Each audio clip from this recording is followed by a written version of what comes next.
Hi అండి అందరికీ ఈరోజు రెసిపీ వచ్చేసి ఎంతో టేస్టీ అండ్ స్పాంజీగా మనకి ఇడ్లీ అనేది త్వరగా 2 ఇంగ్రీడియంట్స్తో ఎలా రెడీ చేసుకోవాలో ఈ వీడియోలో చూద్దాం.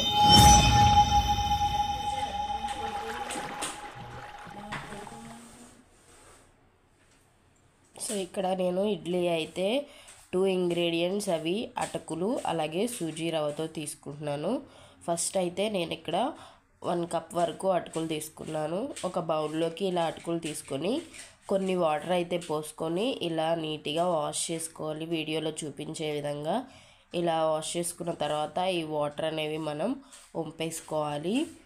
వంపేసుకొని తర్వాత మనం ఇందులోకి ఇంకొన్ని వాటర్ యాడ్ చేసుకొని ఒక 10 మినిట్స్ ఈ అటుకుల్ని నానబెట్టేసుకోవాలి. సో దీన్నైతే అటుకులు పక్కన పెట్టేసుకుందాం. ఒక మూత పెట్టేసుకొని పక్కన పెట్టేసుకుందాం. ఒక 10 మినిట్స్ తర్వాత చూస్తే మనకి అటుకులు అనేవి చాలా మెత్తగా నాని ఉంటాయి. సో వీటిని అయితే ఇప్పుడు మిక్సీ జార్లో ఆ వాటర్తో కలిపి మిక్సీ జార్లోకి తీసేసుకుందాం.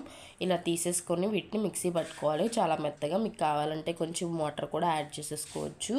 ఇలా మెత్తగా మిక్సీ పట్టేసుకోవాలి. చూసారు కదా ఈ కన్సిస్టెన్సీ అనేది ఎలా ఉందో. ఈ కన్సిస్టెన్సీ వచ్చేంత వరకు బాగా మెత్తగా మిక్సీ పట్టేసుకోవాలి. తర్వాత ఒక బౌల్ తీసుకొని ఏమైతే మిక్సీ పట్టుకున్నామో దాన్ని అయితే ఈ బౌల్లోకి మొత్తం ఇలా వేసేసుకోవాలి. సో ఈ అటుకులు అనేవి చాలా టేస్టీగా ఉంటాయి. ఇన్స్టెంట్గా మనం మినప్పిండి అదంతా కాకుండా ఇలాగా రెడీ చేసుకోవచ్చు. ఇవి చాలా స్పాంజీగా కూడా ఉంటాయి.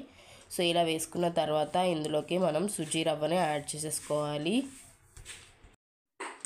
ఇందులోకి 1 కప్ వరకు సూజీ రవ్వ అంటే బొంబాయి రవ్వని తీసుకోవాలి. సో ఇందులోకి మనం బొంబాయి రవ్వని తీసుకొని బాగా మెత్తగా మొత్తం కలిసేలాగా బాగా నీట్గా కలిపేసుకోవాలి. తర్వాత ఇందులోకి కొంచెం సాల్ట్ అనేది యాడ్ చేసేసుకోండి.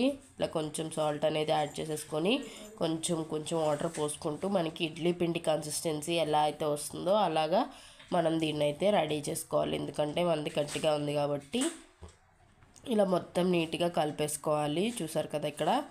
సో ఇదే కొంచెం గట్టిగా ఉంది కాబట్టి నేను కొంచెం వాటర్ యాడ్ చేసుకునేసరికి నాకు ఈ కన్సిస్టెన్సీలో మనకి పిండి అనేది రెడీ అయింది.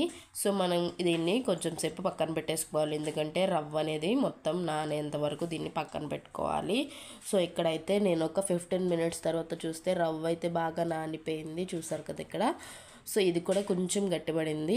సో ఇందులోకి మనం ఇన్స్టెంట్గా చేసుకుంటున్నాం కాబట్టి ఫెర్మెంటేషన్ కోసం ఇందులోకి కొంచెం బేకింగ్ సోడా 1/2 టీ స్పూన్ వరకు బేకింగ్ సోడా వేసేసుకొని తర్వాత ఇందులోకి ఒక 1/2 టీ స్పూన్ 1 టీ స్పూన్ వరకు కొంచెం వాటర్ యాడ్ చేసుకోండి. కొంచెం గట్టిపడింది కాబట్టి ఇలా వేసేసుకొని దీన్ని కూడా ఒకసారి బాగా కలుపుకుంటే మనకి ఇడ్లీ పిండి కన్సిస్టెన్సీ ఎలా అయితే ఉంటుందో అలా అయితే రెడీ అయిపోతుంది. చూసారు కదా ఇక్కడ.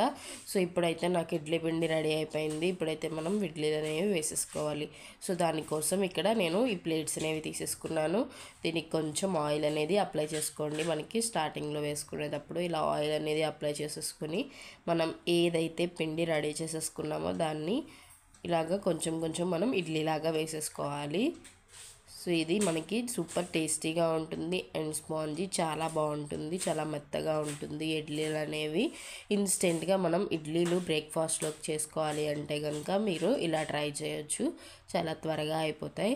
సో ఇక్కడైతే నేను ఈ ప్లేట్స్లోకి ఇలా మనం రెడీ చేసుకున్న పిండి అనేది వేసేసుకున్నాను. సో ఒకదాని తర్వాత ఒకటి ప్లేట్స్ అనేవి సెట్ చేసేసుకుంటున్నాను. ఇక్కడ చూసారు కదా పైన ఒక చోట హోల్స్ ఉన్నాయి అంటే సెకండ్ ప్లేట్కి వచ్చేసి మనకి ఇడ్లీ ఉండాలి. అలా అయితే స్టీమ్ వచ్చి మనకి ఇడ్లీ అనేవి బాగా ఉడుకుతాయి.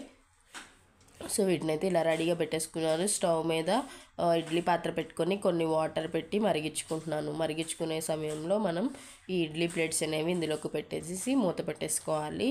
సో దీన్ని మనం 15 మినిట్స్ ఉడకనిచ్చేసాము అంటే మనకి ఇడ్లీలు అనేవి రెడీ అయిపోతాయి. మీడియం ఫ్లేమ్లో పెట్టుకోండి ఇవి. సో ఇలా మీడియం ఫ్లేమ్లో పెట్టుకొని 15 మినిట్స్ తర్వాత చూస్తే మనకి ఒకసారి సో ఇక్కడ చూసారు కదా ఇడ్లీలు అనేవి ఉడికిపోయినాయి. సో వీటిని అయితే పక్కకు తీసేసుకుందాం. పక్కకు తీసుకొని కొంచెం చల్లారి పెట్టిన తర్వాత దీన్ని ఒక్కొక్కటి కూడా తీసుకొని ప్లేట్లోకి వేసేసుకుందాం. సో ఇదైతే చాలా ఈజీ అండి ప్రిపేర్ చేయడం కూడా. మీరు కూడా రెసిపీ అనేది ట్రై చేయండి. సో చూసారు కదా ఇడ్లీ అనేది ఎంతో సాఫ్టీగా ఉంది. ఇలా ప్లేట్లోకి తీసేసుకోండి.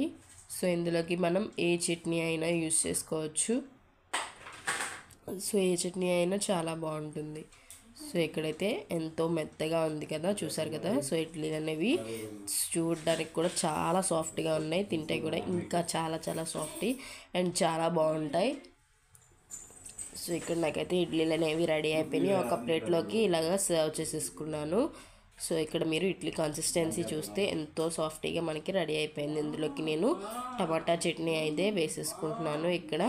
సో మనం ఇందులోకి ఏ చట్నీ అయినా యూస్ చేసుకోవచ్చు. మనకి ఏ చట్నీ అయినా, పల్లీల చట్నీ అయినా, ఆవకాయ టమాటా చట్నీ అయినా కూడా చాలా బాగుంటుంది ఇడ్లీలోకి. నేనైతే టమాటా చట్నీతో దీన్ని అయితే సర్వ్ చేసేసుకుంటున్నాను. సూపర్ టేస్టీగా ఉంటుంది. మీరు కూడా ఈ రెసిపీ అనేది ట్రై చేయండి అండ్ సబ్స్క్రైబ్ చేసుకోండి సూజీ స్వియర్ వ్లాగ్స్కి.